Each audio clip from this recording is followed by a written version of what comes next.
Hello, नमस्ते, आदाब, सत श्री अकाल। तो कैसे हो आप? आज मैं बात करूंगा कोचिंग से रिलेटेड इसमें कि हमें कोचिंग लगानी चाहिए या नहीं लगानी चाहिए।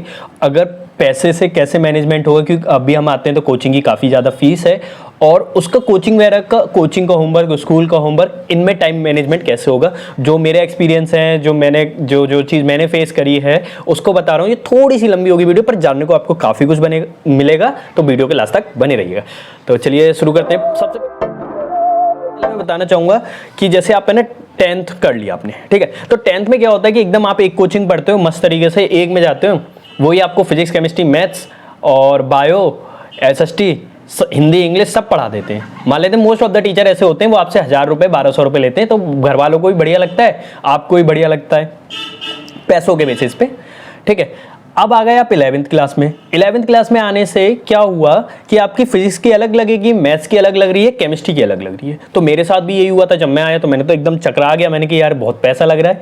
तो एक सवाल आता है बच्चे के मन में कि इतना पैसा लगना ठीक है, मतलब मैं एक तो ये होता है कि बच्चों को यकीन नहीं होता कि वो 12th अच्छे से कर पाएगा, अच्छे मार्क्स आ पाएंगे, और फिर रहता है यार कि इतना 3-3 हज़ार या 4-4 हज़ार रुपये मेरी कोचिंग में जाएंगे, फिर स्कूल में जाएंगे 6,000 रुपये, फिर मांगना सही है घर वालों से इतना या नहीं है। घर वाले दे देंगे, मतलब घर वाले मना नहीं करेंगे, पर फिर भी एक सवाल आता था। मेरे पास तो आता था, देखो आप लोगों में आता हो या नहीं आता, पर मेरे टाइम पर मुझे आता था, ठीक है। तो अब मैंने दूसरी चीज़ क्या होता था, फिर मैंने सोचा, तो मैंने क्या करा, मैं पहले अपना बताता हूँ। मैंने 10th से 11th में कोचिंग बहुत कम लगाई, मतलब बहुत है ना, ऐसे जो सस्ती कोचिंग होती थी वो लगा ली, और केमिस्ट्री की लगाई नहीं, फिजिक्स स्कूल से पढ़ रहा हूँ। तो स्कूल में ना इतनी अच्छी पढ़ाई नहीं होती 11th-12th में। बहुत अच्छा स्कूल होगा अगर आपके स्कूल में हो रही है, कई बार तो होती नहीं, और कई स्कूल मैंने ऐसे देखे हैं जो टीचर ही अलॉट नहीं कर पाते हैं। मैंने एक स्कूल ऐसा देखा था, उधर टीचर ही अलॉट नहीं हो पा रहा था कि छोड़ो उस वाली बात को।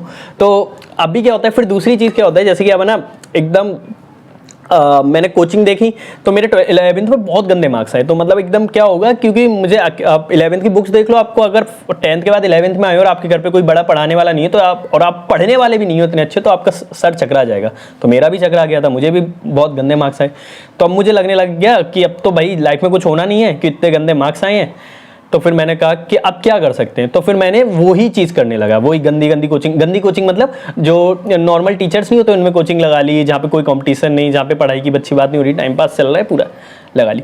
मेरे एक दोस्त ने मुझे सजेस्ट करा और उसने मुझे बोला कि जतिन आप एक काम करो, ये वाली कोचिंग लगा लो। तो मैंने कहा क्यों? कि यार ये बहुत फेमस कोचिंग है और यही बढ़िया है, इधर ही अच्छे रिजल्ट आते हैं 12th के। मैंने कही अच्छा। तो मैंने ना फिर कोचिंग लगाई। सबसे पहले मैंने मैथ्स की कोचिंग लगाई, और मैथ्स की कोचिंग का जो फीस हुआ करता था, जो नॉर्मल टीचर थे इधर के जो 500 रुपये लेते थे, और वो वाले ले रहे हैं 1200 रुपये। तो घर वालों को भी थोड़ा कन्विंस करना पड़ेगा, 1200 रुपये घर वालों ने तुरंत दे दिए। मैंने ज्वाइन करी, कोचिंग बढ़िया चल रही, एकदम मज़ा आ रहा। फिर उसके बाद मैंने दूसरी कोचिंग लगाई केमिस्ट्री की। केमिस्ट्री में एक टीचर थे, हाँ मैं आपको एक चीज़ और बता रहा हूँ, एक टीचर थे केमिस्ट्री में जिसके बैच में आते थे 50-60 बच्चे। मेरे सारे दोस्त उन पे जाते थे, पर मुझे उधर एक चीज़ की प्रॉब्लम ये होती थी कि मैं उधर अपने सम नहीं पूछ, मतलब केमिस्ट्री में क्या होता है, जो क्वायरी होती थी, जो डाउट्स होते थे वो नहीं पूछ पाता था, तो मैंने वो छोड़ दी। तो एक चीज़ याद रखिएगा, कोचिंग उस बेसिस में चूज करना है जहाँ पे अपने डाउट क्लियर कर सको। तो मैंने वो कोचिंग छोड़ दी और मैंने एक ऐसी कोचिंग ली जहाँ पे मैं अपने डाउट क्लियर कर सकूँ। तो वहाँ से 4 से 5 बच्चे आते थे, ठीक है, और कोई भी मेरे स्कूल का नहीं था, तो उनको नहीं पता कि मैं पढ़ाई में कैसा हूँ, तो उनके लिए मैं टॉप, मेरे लिए वो टॉप, ठीक है।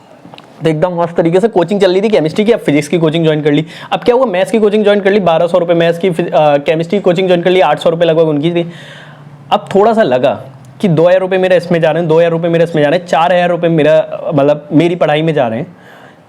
तो मेरा रिटर्न क्या है, मतलब मैं पढ़ने में अच्छा नहीं था, मेरे 11th में कम अच्छे मार्क्स आए थे। तो मैंने कहा कि यार नहीं, कुछ करना पड़ेगा।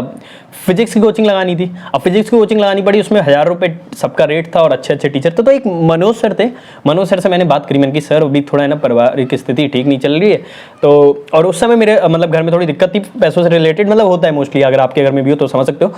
तो मैंने उनको बोला सर कम कर लीजिए। तो उन्होंने कहा कि तो मैंने एनवलप में मुझे रख के दे दिया करो 500 रुपीज़। और मैंने कही ठीक है सर, मैंने घर पे बताया, घर वाले को अच्छा लगा, तो मैंने कहा ठीक है। अब क्या होता था कि मैंने कहा अब रिटर्न देना है इनको, मतलब टीचर ने पैसे कम कर दिए, घर वाले भी एकदम कभी फीस के लिए मना नहीं कर रहे। ऑल थॉट, हाँ मैं आपको बता दूं, मैं वो बच्चा था कि मेरी कई बार लेट फीस स्कूल में जमा होती थी, पर फिर भी मेरे घर वाले अब अरेंज कर रहे हैं, कैसे कर रहे हैं मुझे नहीं पता, पर कर रहे हैं। उस समय तो पैसों के बारे में कौन ही सोचता था, मतलब बस ये सोचता था कि पैसे ज़्यादा खर्च, मुझे बस ये था कि मैं इतना ज़्यादा अमाउंट पैसों को खर्च करवा दूंगा घर वालों का, तो मैं घर वालों को रिटर्न कर पाऊंगा, मतलब लाइफ में कुछ कर पाऊंगा। मुझे लगता नहीं था, उम्मीद नहीं थी कि कभी कुछ कर पाएंगे।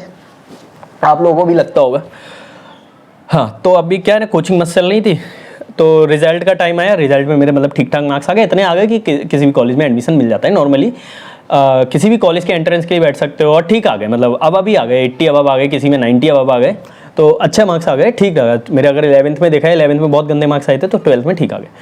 अब मैं आपको तो उस बेसिस में मैं आपको बता रहा हूँ, मैंने 11th में जो गलती करी थी वो 12th में नहीं करी थी। कोचिंग से रिलेटेड मैं पहले बताता हूँ। देखो 11th में मैंने कोचिंग नहीं लगाई थी, पर 12th में मैंने कोचिंग लगाई, तो वो इंपॉर्टेंट था। कोचिंग लगाना इंपॉर्टेंट है, ठीक है। दूसरी चीज़, 11th में मैंने ट्यूशन लगाया था, और एक ऐसी जगह लगाया था जहाँ पे ना एकदम नॉर्मली है कि कभी कैसे भी पढ़ा देते थे, एकदम अच्छा नहीं। उधर सिस्टमेटिक वे से पढ़ा है। जहाँ पे मैंने 12th लगाई, कोचिंग अच्छी थी, सिस्टमेटिक वे से था। 11th में मैंने मतलब 12th में मैं क्या, टीचर से पूछता था सवाल, मुझे नहीं आ रहे थे। कई बार क्या होता था, 30 बच्चे मुझे नहीं आ पा रहा है, तो मैं उनसे सवाल पूछता था। कई बार मैं रुक जाता था, बाहर खड़े होकर 2-2 मिनट उनका वेट कर रहा हूँ, पूछ रहा हूँ मैं उनसे, सर बताइए। मैं मतलब बेशरम होकर पूछ रहा हूँ कि भाई करना है, वैसे फेल नहीं होना, मतलब फेल क्या है, गंदे मार्क्स आ जाएंगे, क्या करेंगे। तो मैंने ऐसे पूछा। तो आप लोग भी मतलब और एक चीज़ और मैं बताऊँगा पहले, हाँ ये कह रहा हूँ कि आप लोग भी ध्यान देना इस चीज़ में कि आपको अगर कोई चीज़ नहीं आ रहा तो डाउट क्लियर करो, और कोचिंग ऐसी चूज करो जहाँ पे डाउट क्लियर हो। कि मेरे पास एक केमिस्ट्री का बहुत अच्छा ऑप्शन था, पर वहाँ पे 60 बच्चे आ रहे थे, वहाँ पे मेरे डाउट क्लियर नहीं हो रहे थे। सर बहुत अच्छा पढ़ाते थे, पर मेरे डाउट क्लियर नहीं, और जहाँ पे डाउट क्लियर नहीं वो कोचिंग अच्छी नहीं। तो ऐसी कोचिंग चुनो जहाँ पे डाउट क्लियर हो, ठीक है। तो पहले मैंने बताया कोचिंग करनी है ना, बाद में देख लेना। अगर और दूसरा बताया कि पैसे अगर कम करवाने तो टीचर से बात करो, टीचर्स कम कर लेते हैं, और जब एक टाइम आएगा कि आपके पास हो जाएंगे तब आप टीचर्स के पैसे रिटर्न कर सकते हो, ठीक है। अब तीसरी चीज़ मैं बताता हूँ, होमवर्क कैसे मैनेज करेंगे। क्योंकि आप आ रहे हो, आप स्कूल से आ रहे हो, कितने बजे स्कूल से आ रहे हो, लगभग 2 बजे, 2 बजे आ रहे हो। फिर आप खाना वगैरह खाओगे, 4 से 5, 5 से 6, 6 से 7, 3 कोचिंग जा रहे हो एकदम। फिर कोचिंग का होमवर्क करोगे, स्कूल का होमवर्क करोगे, क्या करोगे, एकदम आप परेशान हो जाओगे। तो मैं आपको बताता हूँ, डेली बेसिस पे आप मैथ्स का होमवर्क जरूर करो। मतलब पीसीएम का होमवर्क जरूर करना है, पर कभी कभी क्या हो गया, रिश्तेदार आ गए, महीने में एक दिन ऐसा हो गया कि मेरे पास अब 1 ही घंटा बचा होमवर्क करने के लिए, तो किसका करूं, तो मैथ्स का जरूर करूं। क्योंकि मैथ्स का एक रीजन रहता है कि आज मैंने मान लेते मेरे टीचर ने मैथ्स कराया, 20 सम दिए, कल 30 सम दे दिए, अब अगले दिन 50 सम हो गए, है ना। तो वो चीज़ नहीं होने देना है, मतलब सम का लोड नहीं होना चाहिए आप पे।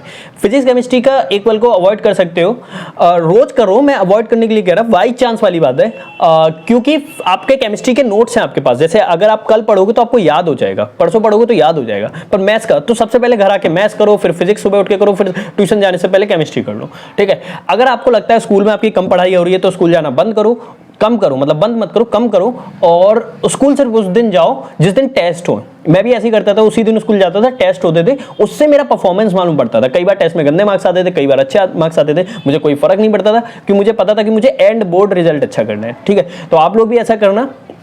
हाँ, तो मैं बहुत जल्दी एक कंक्लूजन दे देता हूँ छोटा सा। सबसे पहले कोचिंग लगानी है, ठीक है। अगर पैसों की कमी है या वो सब है तो टीचर से बात कर लेना, टीचर मान जाते हैं, ठीक है। और तीसरी चीज़ ये है कि होमवर्क जरूर करना। अगर आपको कोचिंग लगाई और टीचर्स पैसे कम कर रहे हैं तो आप अगर होमवर्क नहीं करोगे तो फिर सारी चीज़ें बेकार है। आप वही सत्संग, मतलब आप सत्संग सुन के आ रहे हो और आप बिल्कुल उसको अप्लाई नहीं कर रहे हो, तो लाइफ में वो चीज़ बेकार है।